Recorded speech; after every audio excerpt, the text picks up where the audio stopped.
چند بنیادی مشاغل جو نبی اکرم صلی اللہ علیہ وسلم اس ماہ رمضان المبارک میں ادا فرماتے تھے، ان میں سے چند ایک یہ ہے۔ پہلا معمول صیام رمضان کا، دوسرا معمول نبی اکرم صلی اللہ علیہ وسلم کا قیام رمضان ہے جس کو ہم نماز تراویح کہتے ہیں، تیسرا معمول نبی اکرم صلی اللہ علیہ وسلم کا ختم قرآن ہے، چوتھا معمول نبی اکرم صلی اللہ علیہ وسلم کا رمضان المبارک میں شب بیداری کا مشغلہ ہے، پانچواں معمول نبی اکرم صلی اللہ علیہ وسلم کا رمضان المبارک میں اعتکاف کا تھا، چھٹا معمول نبی اکرم صلی اللہ علیہ وسلم کا رمضان المبارک میں نماز تہجد کو باقی 11 مہینوں کی طرح ہی قائم رکھنے کا تھا، ساتواں معمول نبی اکرم صلی اللہ علیہ وسلم کا رمضان المبارک میں بڑی کثرت کے ساتھ عبادت، ریاضت اور غور و فکر اور مراقبہ کرنے کا تھا، اور آٹھواں معمول رمضان المبارک میں بڑی کثرت کے ساتھ صدقہ اور خیرات کرنے کا تھا۔ یہ وہ چند موٹے موٹے معمولات اور مشاغل نبوی ہیں جن کی روشنی میں ہم اس مقدس مہینے کو بہتر انداز کے ساتھ گزار سکتے ہیں۔ اللہ رب العزت کا سب سے پہلا حکم رمضان المبارک کے سلسلے میں فرض روزے رکھنے کا ہے، اس میں استثناء نہ کسی مرد کا ہے اور نہ کسی عورت کا۔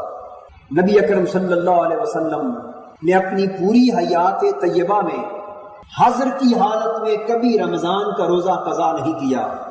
نبی اکرم صلی اللہ علیہ وسلم جب کبھی سفر کی حالت میں ہوتے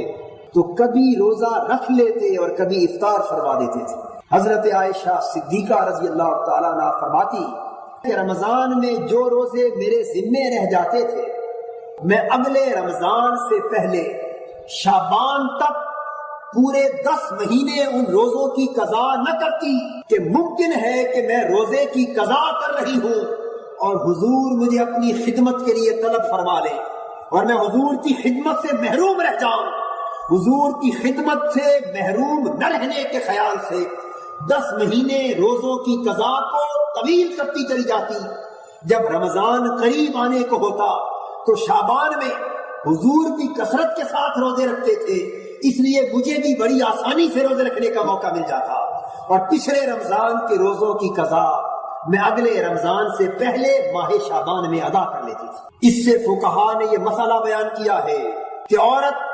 نفلی روزہ بھی اپنی خامد کی اجازت کے بغیر نہیں رکھ سکتی۔ نبی اکرم صلی اللہ علیہ وسلم نے فرمایا تسحروا فإن فی السحور برکۃ، روزہ رکھنے والوں سحری ضرور کیا کرو، تمہیں اندازہ نہیں کہ سحری کے کھانے میں بھی اللہ نے بڑی برکت رکھی۔ سحری کا کھانا بذات خود بڑی روحانیت اور بڑی برکت کا حامل ہے۔ ایک برکت تو اس کی یہ ہے کہ سحری سے دن کے روزے کو مدد ملتی، اور ایک برکت یہ ہے کہ سحری سراسر نور ہے، سحری کھانے سے قلب و باطن کی ظلمتیں دور ہوتی اور انسان کے اندر کو روحانیت کا اجالا نصیب ہوتا۔ حضور نے یہ بھی فرمایا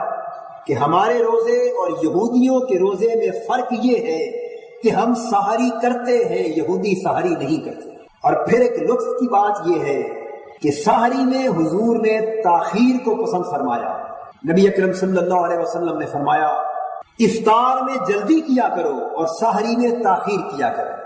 تو سحری کرتے ضرور تھے لیکن آخر وقت میں جا کے کرتے تھے،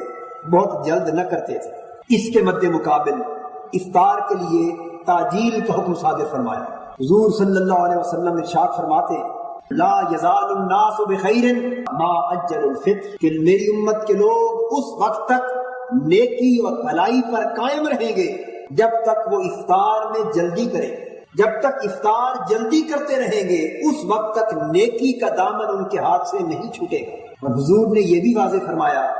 کہ افطار میں تاخیر کرنا یہودیوں کا شیوا ہے۔ حدیث پاک میں ہے، بخاری اور مسلم میں احادیث آتی کہ یہودی افطار کے لیے ستاروں کے نظر آنے کا انتظار کرتے، ستاروں کا انتظار کرتے، جب آسمان پر ستارے چمکنے لگتے ہیں تو یہودی تب افطار کرتے ہیں۔ اور اس کے برعکس حضور نے فرمایا کہ تم ستاروں کا انتظار نہ کیا کرو۔ جب مغرب میں حضور اشارہ فرما رہے ہیں، حضور کا ایک ہاتھ مغرب کی سمت میں تھا، ایک ہاتھ مشرق کی سمت میں تھا، میرے آقا فرما رہے تھے جب اس سمت سورج ڈوب جائے اور اس سمت رات کی تاریکی شروع ہونے لگے تو تم روزہ افطار کر لیا کرو۔